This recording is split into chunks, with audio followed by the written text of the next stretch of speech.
नमस्कार, मैं हूं आपके साथ चंदन भारद्वाज और आप देख रहे हैं सीटीएन न्यूज। दिल्ली एनसीआर की आबो हवा में जहरीले धुएं का पहरा है। दिल्ली एनसीआर में हवा दम घोटू हो चुकी है। प्रदूषण की वजह से शहरों की हवा इस कदर जहरीली हो गई है कि अब कोरोना के बाद प्रदूषण की वजह से लोगों को घरों में कैद होने पर मजबूर होना पड़ रहा है। सांसों में बेचैनी और आंखों में जलन का अनुभव इस समय हर व्यक्ति को हो रहा है। घटने के बजाय प्रदूषण की स्थिति और गंभीर होती जा रही है। दिल्ली एनसीआर का एयर क्वालिटी इंडेक्स सबसे खराब श्रेणी में पहुंच गया है। वहीं आज नोएडा का एयर क्वालिटी इंडेक्स 533 दर्ज किया गया। दिल्ली एनसीआर में ठंड की आमद हो चुकी है। प्रदूषण का स्तर भी खासा बढ़ गया है। आज सुबह पूरे एनसीआर में धुंध छाई रही। वहीं नोएडा में सुबह के हालात देखकर प्रदूषण की गंभीर स्थिति का साफ पता लगाया जा सकता है।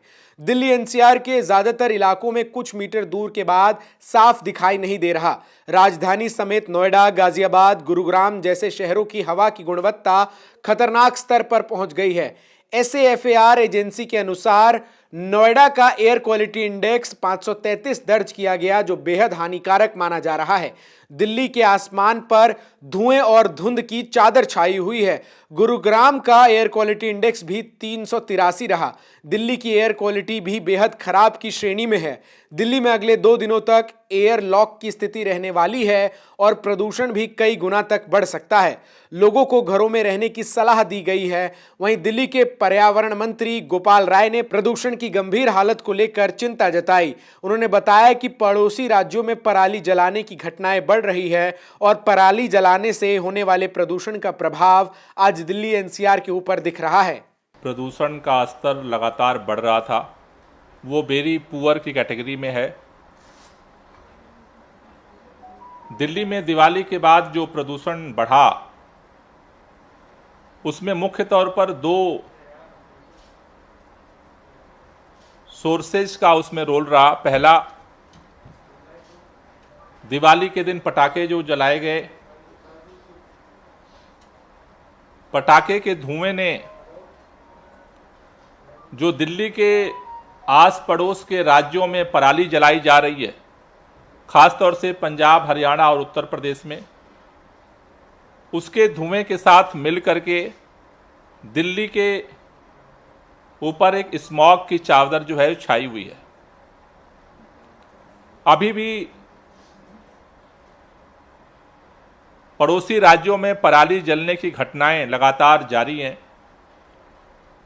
हमने केंद्रीय पर्यावरण मंत्री जी से निवेदन किया था कि एक संयुक्त बैठक केंद्रीय पर्यावरण मंत्री जी के नेतृत्व में राज्य के पर्यावरण मंत्रियों की की जाए। मुझे उम्मीद है कि जल्द ही केंद्र सरकार इस पर निर्णय लेगी, जिससे बाहर से जो पराली का पॉल्यूशन दिल्ली के अंदर आ रहा है उसे कम किया जा सके। आज हमने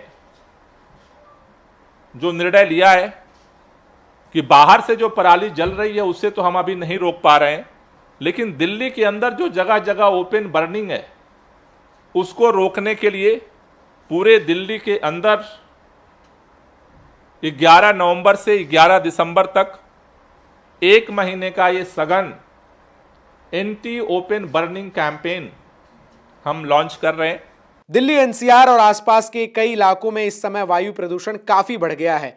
इससे लोगों को आंखों में जलन और दर्द जैसी परेशानियों का सामना करना पड़ रहा है। लोगों का कहना है कि यहाँ की हवा सांस लेने लायक नहीं है। अभी तक बुजुर्ग और पहले से बीमार मरीज बढ़ते प्रदूषण से परेशानी महसूस कर रहे थे, लेकिन अब प्रदूषण के चलते बच्चे और युवा भी परेशान हैं।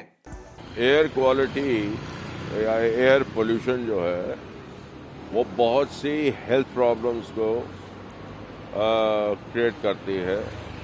लाइक अस्थमा हो सकता है, breathing, all the breathing problems है, हार्ट के ऊपर असर है, आपका डायबिटीज अगर है तो उसके ऊपर भी अल्टीमेटली आता है। तो ये एक this is a big health hazard. ऐसा है कि एयर पोल्यूशन जो है ये बहुत ही इम्पोर्टेंट फैक्टर है हमारी लाइफ स्पान के लिए, नॉट बुज़ुर्गों के लिए, बच्चों के लिए भी और जवानों के लिए भी और जो भी सारे लोग हैं उनके लिए ये बहुत ही हानिकारक चीज़ है। इसका जो कारण है वो तो बहुत लोगों ने ऑलरेडी कहा है कि भाई जो है vehicular pollution is one factor, construction industry is another, और जो बर्निंग वगैरह करते हैं वो है। जाहिर है कि दिल्ली एनसीआर की हवा बेहद प्रदूषित है। हालात कब सुधरेंगे कोई नहीं जानता, लिहाजा मास्क लगाने में ही भलाई है। वहीं बुजुर्गों और बच्चों को घरों में रहने की सलाह दी जा रही है। हालांकि अब आने वाले दिनों में स्थिति कैसी रहेगी ये कोई नहीं जानता, लिहाजा डॉक्टरों की सलाह को मानना जरूरी है।